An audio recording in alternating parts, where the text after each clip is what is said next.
Imagine a guy with an Ivy League degree, a massive intellect, and a relentless work ethic, who somehow ends up completely broke and working the night shift at a local gas station at 40 years old.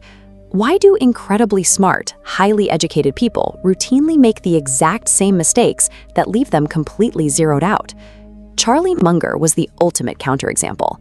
Warren Buffett's right-hand man started over completely broke in his 30s, yet he spent the next 6 decades building a $2 billion fortune.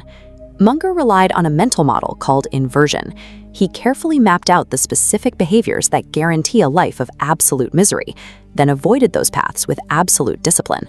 Before we reveal the traps Munger identified, tell us in the comments which city you are watching from right now. Munger cataloged these failures as a 10-step blueprint for a ruined life. By identifying them, you can eliminate the hidden behaviors that quietly keep otherwise capable people stuck in place for years. Habit number 1 is ingesting chemicals to alter your mood. Munger borrowed this warning from Johnny Carson, noting that addiction is a deceptive pathway where the bonds are too light to be felt until they are too strong to be broken. Habit 2 is self-pity. Munger described it as a condition that borders on paranoia. Feeling sorry for yourself offers a sense of emotional release, but it freezes you in place without fixing the underlying problem. Be honest in the comments. Type yes or no if you have ever let self-pity stop you from taking action. Habit 3 is envy. Munger called it the only one of the 7 deadly sins that provides zero fun for the person committing it. It is a pure waste of attention that yields nothing but pain. Habit 4 is resentment. Holding a grudge forces you to replay old pain on a loop. You stay tied to a past wrong long after the person who wronged you has moved on. Type yes or no. Does holding on to resentment actually help your situation? These emotional indulgences trick your brain into feeling occupied, but they act as an invisible tax, draining the mental energy needed for serious work. Habit 5 is unreliability. This trait fractures your reputation instantly. If people cannot count on you to do what you engage to do, it cancels out the combined effect of all your other virtues. Habit 6 is staying down after the first defeat. Munger assumed adversity was coming for everyone. The only variable is whether you choose to stay mired in that misery or get back up. Type yes or no below. Would you ever trust your money to an unreliable person? Habit 7 is psychological denial. This is the habit of distorting facts until they become bearable. Facing a hard reality early is almost always cheaper than ignoring it until it becomes a catastrophe. Habit 8 is twaddle, the urge to talk with confidence about subjects you don't understand.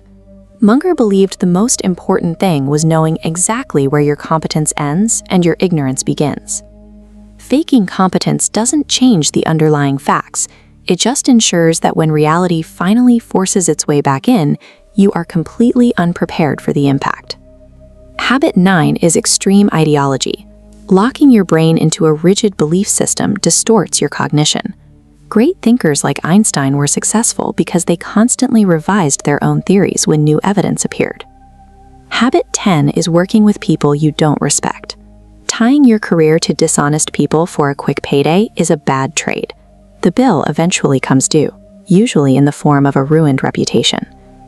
Does the character of your business partners actually matter to you? Let us know with a yes or no. Tying your identity to extreme ideas or your career to bad actors effectively nullifies your intelligence, ensuring you fail regardless of how hard you work. Munger's focus on avoiding these habits wasn't about personality, it was about protecting his capital. He realized financial survival is governed by cold mathematics. When a habit like envy or denial leads to a single mistake, the damage isn't symmetrical. If you lose 50% of your portfolio, the math of recovery becomes your biggest enemy. To get back to where you started, you don't just need a 50% gain. You have to fight for a 100% return just to reach break-even. By systematically cutting out the habits that lead to these catastrophic losses, you allow the positive force of compounding to work on your reputation and money without interruption. Warren Buffett credits Munger for forcing this shift at Berkshire Hathaway. He pushed Buffett to move past statistically cheap, mediocre companies and instead focus on buying high-quality businesses that were structurally designed to avoid these very traps. You don't need a genius IQ to win this game. You just have to be consistently not stupid by refusing to do the things that destroy everyone else. Share this video with someone who needs to hear this to avoid these financial traps. Subscribe now to join a community dedicated to building worldly wisdom and surviving in today's economy. Now click the video on your screen to see the money rules Warren Buffett says the working class is never taught.